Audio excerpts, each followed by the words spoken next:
Parasara YouTube channel வழியாக இந்த செவ்வாய் தோஷத்தை பற்றி ஒரு சிறிய பதிவு. இந்த பரமத்தி வேலூரின் சந்திரன் பேசுகிறேன். ஒரு பெண் ஜாதகம் என்று பார்க்கும்போது மேஷ லக்னம். மேஷ லக்னத்துக்கு 8ஆம் இடத்தில் செவ்வாய், ஆட்சி பெற்ற செவ்வாய், மாங்கல்யம் பலமாக இருக்கும் இந்த பெண்ணுக்கு என்று சொல்லலாம். அதேமாதிரி ஆண் ஜாதகத்தில் பார்க்கும்போது செவ்வாய் கன்னி லக்னத்துக்கு 4இல் செவ்வாய்.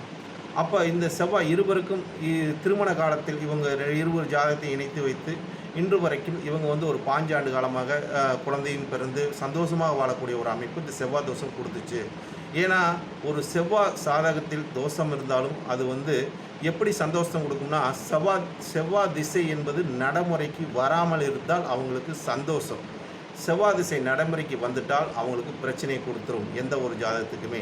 அதனால் எந்த ஒரு திருமண ஜாதகத்துக்கு செவ்வாய் தோஷத்தை பார்க்கும்போது அந்த தசா காலங்கள் முடிந்திருந்தால் சிறப்பு, இல்லை அந்த தசா காலங்கள் வராமல் இருந்தால் சிறப்பு. வாழ்க்கைக்கு இது ஒரு செவ்வாய் தோஷம் உள்ள ஒரு ஜாதகத்தை மிக மிக நுட்பமாக பார்க்க வேண்டிய ஒரு நிலைப்பாடு.